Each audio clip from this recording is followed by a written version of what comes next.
Cook. 2018 was Matty Ashurst. 2019, Joe Philbin and Niall Evalds-Drew. 2020, it was Michael Lawrence. 2021, it was a three-way tie between Jake Mamer, Kevin Nagama and Liam Farrell. Yep. And Alan, you went for one of the previous winners with your vote this year.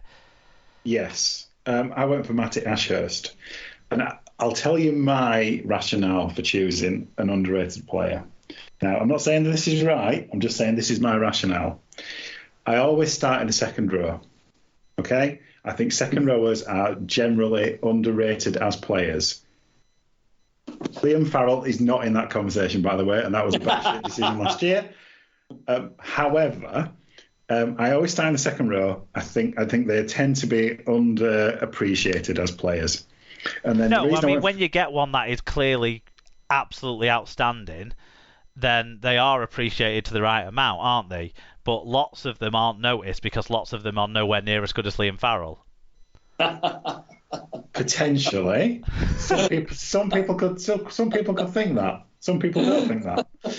The reason I went for Ashurst was I looked at stats, and this year, when you look at kind of his numbers across the things that you want a second row to do, he's surprisingly good in all of the categories in a team that's hasn't done well this year. Yeah. So that was my reason. I think he's probably an underrated player in a team that's been struggling, and I think his performances warrant that. Possibly for me over some of the other names that are mentioned on this list that I think are in better teams and have received recognition of one type or another.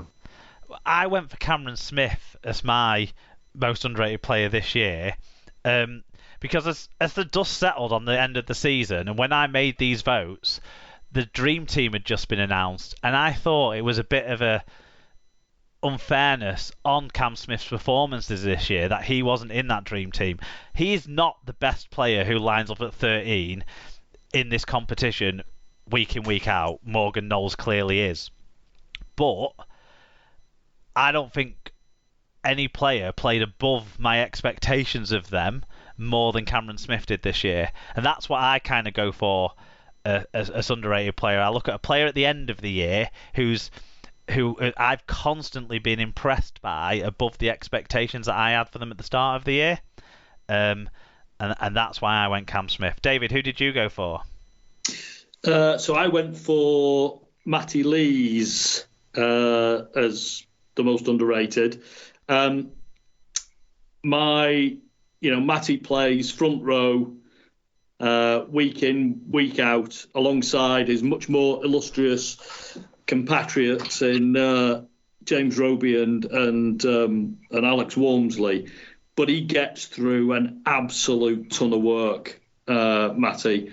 And when we've had Alex missing during the course of the season, Matty's really stepped up to the plate and has put an even greater shift in. I don't think people, because of at Walmsley and because of Passey's game style, with his off, hitting the line and doing his offloading, I don't think Matty gets anything like the credit that I think he should get for his work as a prop forward.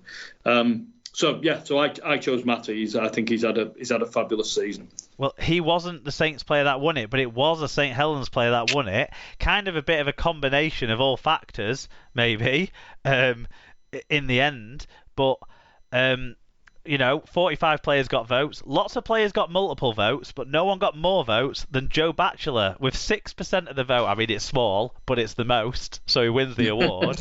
A second rower who's performed higher levels than people would generally have expected. He's been a key part in some significant Saints performances this season, and he's kept out people from starting in that St Helens side that was signed from the NRL to start in that St Helens side. So Joe Batchelor wins the award. But what I'm going to do is I'm going to take you through all the other players that got votes. We'll skip over the ones that we've already talked about that got our votes. But Sarah, what I want you to do is say yes or no whether you think they are underrated fairly rated, or even if you think they're actually overrated. Let's see if you agree with the general listeners. So we're going to start with Alrix De Costa. Not convinced that he's underrated. Ash Golding. Nah. I think anyone who thinks he's underrated is overrating him. But I think he's fairly rated. Brad Fash. Underrated. So maybe he could have got your vote then. I think a couple of Hull FC fans got voted for him. If you'd have got the Scoots clan behind you, you could have got him winning. Yeah, but they're all independent. They all have their own opinions. Brad Singleton.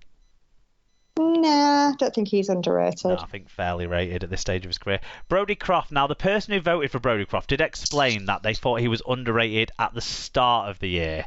So it does give some context to it. I think based on what we knew and expected of him, he was underrated for what he delivered by the end of the season. Yeah. Cade Cust. Now, I knew nothing about Cade Cust, and he's been one of my favourite players that doesn't play for us, and I think he's been really good. Connor Wrench. Connor Wrench? Nah.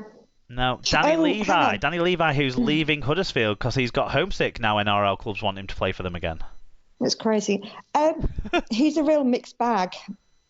By mixed bag, you mean he's quite good, but he plays for Huddersfield, so you're inclined to hate him. No, even taking my Huddersfield dislike out of it, probably 80% of what he does I really like, 20% he just annoys me. Dion Cross. Possibly. Definitely overperformed. I don't know about underrated. Elijah Taylor. Not convinced that he's underrated. Fuad Yaha. No, he's been around for a long time. We all know what he can do. Frankie Holton. Possibly, yes, underrated. Exceeded expectations, definitely. Yeah. Alan, he should have been one of your guys. What do you mean? Well, he's a back rower, isn't he? Who works hard and does well on the stats. Yeah, And isn't Liam Farrell, who you somehow dismissed from this? I'm not dismissing him. He's just not underrated. Frankie Holton would have been in the conversation. Definitely in the conversation. George Williams. Right. Are you having a laugh? I'm going to speak on this one. I think on 2022 rating of George Williams, he has been underrated because everyone thinks he's been shit. And guess what? He played in a really shit side, but had more try assists than any other British halfback, had more tries, I think, than any other British halfback, had more breaks than any other British halfback. Basically, when the England squad was announced and everyone was like, Wayne just picking his Wigan mates and why is Williams in there, didn't watch the mid-season international where he was the best English player apart from Liam Farrell, and also must have been eating humble pie after Friday's performance as well, where he was exceptional. So, yes, it's weird to think that George Williams could be classed as underrated, but I think if you take 2022 in isolation and how people are saying he's been shit because Warrington are shit, when he's been behind the worst pack in the league and still been that strong in his own individual performances, I think he's been underrated. I think that's a fair shout. Have I made a case to convince any of you three? No. I will never choose anyone selected for international honours to be underrated. Never. Yeah, fair point, Alan. Fair point. Greg Eden. Nope. Harry Smith. Wow. You see, I don't think he's got the credit that he deserves. To possibly. Yeah. Jay Field, I mean, we all know that he's not been underrated this year. Move on. Jay Whitbread from Wakefield. I can't really recall much about him, so I'm going to say no. James Batchelor from Wakefield. No. Not as underrated as his brother, I don't think. James Donaldson. No. I mean, what's most underrated about James Donaldson is, he's actually played double figures of games this year. That's, no one expected that from him. Jared O'Connor. No. Jez Litton. Yeah. I don't know. He does get talked about a lot, but I think he has performed very well this season for Rovers. I think he's been underrated in the past. Yeah. Yeah. Here's one for you, David. Someone says Johnny Lomax was underrated this year. I've listened to other podcasts where they're saying he was the best player in the competition this year because clearly they didn't watch Jay Field play. But he's not underrated, is he? Everyone rates him. That's one of the best players in the competition, which is what he is. Certainly not underrated by Saints fans, let's put it that way. Yeah, or anyone Overrated. Else. There you go. Keller Watkins, Sarah. I don't know that he's been underrated. I mean, again, as Alan said, he's got in. He's in the international squad, isn't he? Ken Seo. Again, I think we all know what Ken Seo can do. Didn't he make the dream team? Yes. Yeah. He's not underrated then, is he? If you're in the dream team, you're not underrated. Leroy Cudjoe. Again, I feel like we all know what we get when you get Leroy Cudjoe, and it's a decent player. I'm not sure that he has been underrated. Fairly rated, yeah. Lewis Murphy. I mean, he's come from nowhere this year. We didn't know anything about him before the start of the year, and now we know a lot about him. But has he been underrated? Again, because it's not like people weren't talking about him because they didn't rate him. They weren't talking about him because he wasn't there to be talked about. And I think as soon as he came along, people were talking about him. So I wouldn't say he was underrated. Yeah. We talked about Liam Farrell as a god. Liam Marshall. Overrated. Liam Marshall. Fairly rated? Yeah, I'd say so. Edge of international selection, I think, is a fair position for Liam Marshall. Mark Sneed has made the England squad. Underrated? I think he's achieved a lot this season. I think maybe how he was viewed at the start of the season, he was underrated, but I think he has been fairly acknowledged and fairly rated as the season's progressed. Mike Cooper. Really? Yeah. Mikey Lewis. It's difficult, isn't it, when it's local players because you hear a lot about them. So I feel like there's been loads of talk about Mikey Lewis, but I don't know how much of that is just locally. I think it's not just this is a Hull KR fan Okay. thinking he should have been in the England squad ahead of George Williams because they don't actually understand. Okay. Would be my guess on that vote. Okay. Yeah. Do you know something? It's really hard, isn't it, when it's somebody you hear a lot about, but yeah. Morgan fairly Knowles clearly rated. isn't underrated. Morgan Nope. Smithies. No, overrated. Well, we'll probably get onto that in a bit. Ollie Ashwell-Bott. He's done some decent stuff, but I don't think necessarily underrated. I think probably fairly rated. I suppose one thing you throw into the mix with Ashwell-Bott is Huddersfield were happy to let him go. Yeah. And then he performed pretty well in a very poor Toulouse side. So I can understand the pick, but I don't necessarily go along with it. Patrick Mago, I can agree with that, yeah. Yeah. Again, I feel like he came a bit out of nowhere as far as I was concerned. So possibly fairly rated or slightly underrated.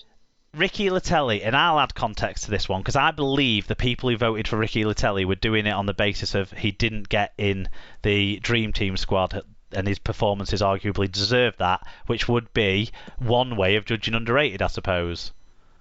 Yeah, but I think I'm more likely to go with Alan's of what I expected versus what I got, and I didn't really know much about Latelli, so I feel like we got a lot more from him than I expected to get from him.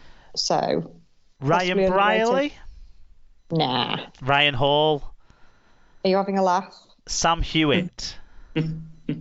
This is your kind of pick, isn't it, Alan? Sam Hewitt. That fits the bill, doesn't it? From Huddersfield? It fits that category very well, and I think quite a few do. But yeah, he would fit the brief. SKD? I don't think he's underrated at all. No. I mean, I think he's a good player, but I've not had anyone really question, saying he's not. He got in the dream team. Yeah. If anything, he got Slightly in the dream overrated. team.